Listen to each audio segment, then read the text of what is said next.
صلی اللہ علی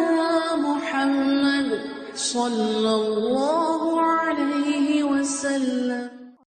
اعوذ باللہ السمیع العلیم من الشیطان الرجیم، بسم اللہ الرحمن الرحیم، والصلاة والسلام علی رسولہ الکریم وآلہ وصحبہ وسلم۔ اما بعد، آج جو باب ہم پڑھیں گے کتاب الیدین کا، اس کا عنوان ہے المشی والرکوب الی العید، نماز عید کے لیے پیدل اور سوار ہو کر جانے کا بیان، والصلاۃ قبل الخطبۃ بغیر اذان ولا اقامہ، اور بغیر اذان اور اقامت کے نماز خطبہ سے پہلے ادا کرنے کا بیان۔ اس ضمن میں 3-4 حدیث ہیں، پہلے ہم یہ پڑھ لیں گے اور اس کے بعد انشاءاللہ ہم ملا کے تو ان کی مختصر تشریح جو ہے وہ دیکھیں گے انشاءاللہ۔ تو اس عنوان سے یہ بات سمجھ آتی ہے کہ عید کی نماز کے لیے اذان بھی نہیں اور اقامت بھی نہیں، اگرچہ عید کی نماز جو ہے وہ نماز باجماعت ہے۔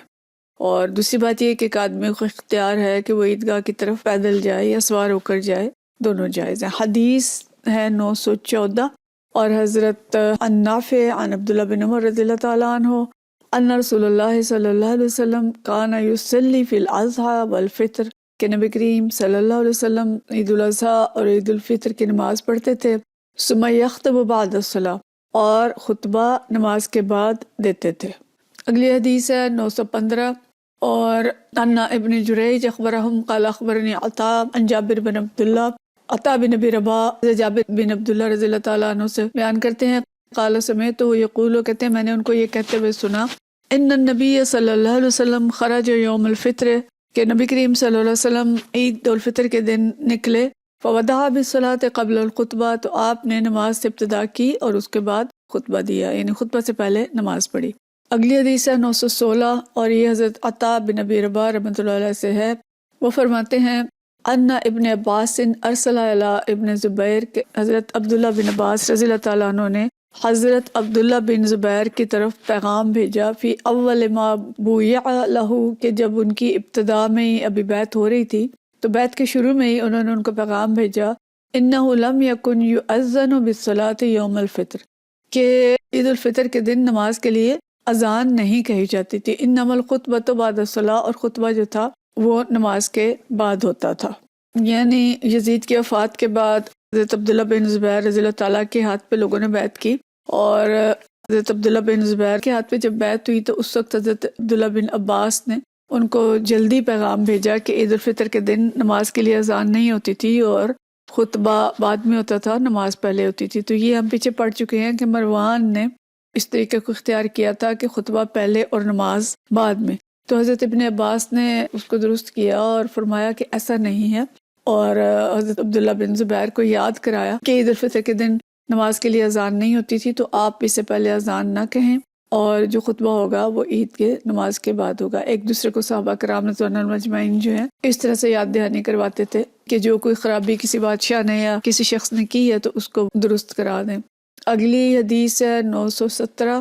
یہ بھی حضرت عطاء بن ابی رباح سے ہے، وہ فرماتے ہیں عن ابن عباس، کہ حضرت عبداللہ بن عباس وعن جابر بن عبداللہ، اور جابر بن عبداللہ رضی اللہ تعالیٰ عنہ سے روایت ہے، قالا، ان دونوں نے فرمایا، لم یکن یؤذن یوم الفطر ولا یوم الاضحیٰ، کہ عید الفطر اور عید الاضحیٰ کے دن اذان نہیں ہوتی تھی۔ تو یہ ساری حدیث ہم نے پڑھی، اور ان حدیث میں جو خاص بات ہے وہ یہی ہے کہ عید کی نماز تو باجماعت ہوتی ہے، لیکن باجماعت نماز کے باوجود اذان اور اقامت نہیں ہے۔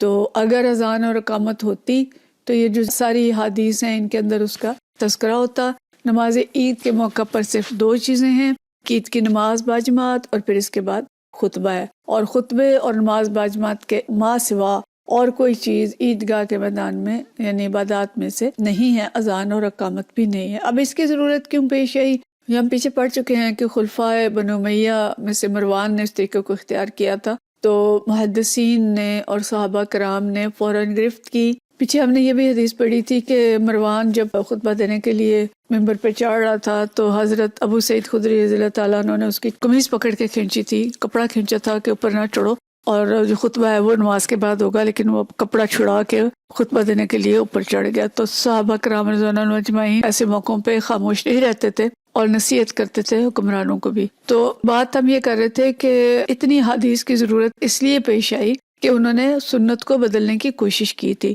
تو اس لیے جتنے صحابہ جو ایسے مواقع پہ تھے ان سب نے یہ حدیث بیان کی کہ جو خطبہ ہے وہ نماز کے بعد ہوگا اور اذان نہیں ہوگی اور اقامت اس کے لیے نہیں ہوگی، تاکہ سنت جو ہے وہ قائم رہے. تو سنتوں کو قائم رکھنے کے لیے ہم سب کو امر بالمعروف اور نہی عن المنکر کا فریضہ بھی ادا کرنا چاہیے. لیکن صحابہ کرام رضوان اللہ مجمعین نے اس ضمن میں بہت محنت کی اور محدثین کرام نے اس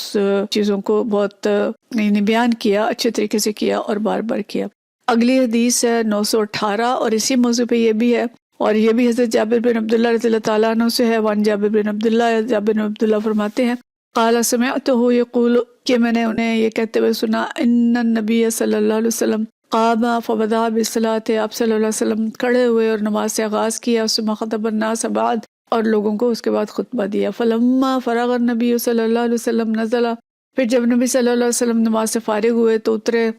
دوسری طرف گئے. فأتى النساء فذكرهن، تو عورتوں کی طرف گئے اور انہیں نصیحت کی. وهو يتوقع على يد البلال، اور آپ صلی اللہ علیہ وسلم حضرت بلال کے ہاتھ پہ ٹیک لگائے ہوئے تھے، یعنی ہاتھ پکڑا ہوا تھا حضرت بلال کا. وبلال باسط صوبه، اور حضرت بلال نے کپڑا پھیلایا ہوا تھا. یلقی فیہ النساء صدقہ، اور عورتیں اس کے اندر صدقات ڈال رہی تھیں. قلت لعطا، اور ابن جریج کہتے ہیں کہ میں نے عطا سے پوچھا اترا حقا علی الامام الآن ان یأتی النساء فذکرہن، کہ کیا آج کل کے جو امام ہیں ان کے لیے بھی آپ ضروری سمجھتے ہیں کہ وہ عورتوں کے پاس جائیں، انہوں نے نصیحت کریں ہی نہ یفرغ ہو، جب وہ فارغ ہو جائیں. قال، انہوں نے جواب دیا ان ذالک لحق علیہم، کہ یہ یقیناً ان کے اوپر حق ہے. وما لہم الا یفعلوا، اور انہیں کیا ہو گیا ہے کہ وہ ایسا نہیں کرتے. تو یہاں پہ تھوڑا سا اضافہ ہے. ایک بات تو وہی ہے کہ نماز پہلے اور خطبہ بعد میں، اور دوسری بات یہ کہ نبی کریم صلی اللہ علیہ وسلم مردوں کو خطبہ دے کے جب فارغ ہوئے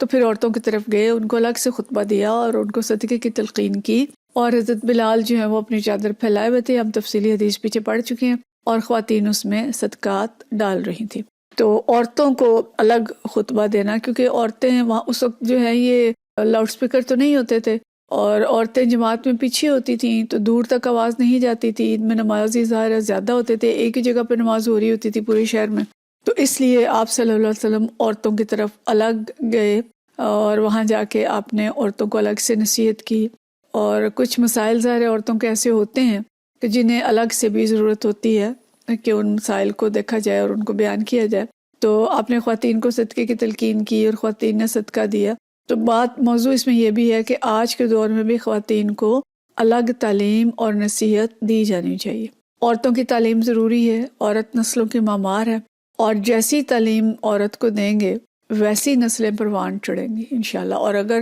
عورت کے لیے تعلیم کا کوئی بندوبست نہیں ہے، یا وہ وہی مردوں والی تعلیم حاصل کر رہی ہے، بس آج کل جو زور ہے جیسے سب کے ایک ہی سبجیکٹ ہیں کہ انجینئرنگ پڑھ رہے ہیں جی، بیولوجی زوالوجی پڑھ رہے ہیں، اور ایسے ایسے سبجیکٹ ہیں جن میں ہر فیلڈ میں ہر میدان میں عورتوں کا جانا ضروری نہیں ہے. کچھ میدان عورتوں کے، کچھ میدان مردوں کے ہوتے ہیں. تو اس بات کی ضرورت ہے کہ امام اور حکمران ان کے لیے ضروری ہے کہ خواتین کے لیے کچھ الگ تعلیم کا بندوبست بھی کریں جو ان کی ضرورت کے مطابق ہو، جو موضوعات خواتین کے ہیں، جو نسلوں کی تعمیر کے موضوعات ہیں، یا اور دیگر جو خواتین سے متعلقہ ہیں، ان کے مطابق ان کی تعلیم کا بندوبست کیا جائے. اور نصاب کے اندر کچھ نہ کچھ فرق ہونا چاہیے، یعنی کچھ چیزیں تو مشترک ہوں گی، ظاہر وہ بنیادی تعلیمات جو ہوں گی وہ سب کے لیے ایک جیسی ہوں گی، اور کچھ مخصوص ہوں گی، کچھ مردوں کے لیے مخصوص ہوں گی اور کچھ خواتین کے لیے مخصوص ہوں گی. تو حکومت کی ذمہ داری یہ بنتی ہے اور امام الوقت کی ذمہ داری بنتی ہے کہ مردوں کی مخصوص تعلیم ان کو دی جائے اور عورتوں کی مخصوص تعلیم ان کو دی جائے ابتدائی مشترکہ تعلیم کے بعد، اور ان کو اپنے اپنے میدان کے اندر جس چیز کی ضرورت ہے ان کو وہ سمجھایا جائے. تو نبی کریم صلی اللہ علیہ وسلم کی یہ سنت ہمیں خطبہ عید میں ملتی ہے، تو اسی کو حکومتوں کو اور امام وقت ہو اس کو اس کی پیروی کرنی چاہیے. وآخر دعوانا ان الحمد للہ رب العالمین.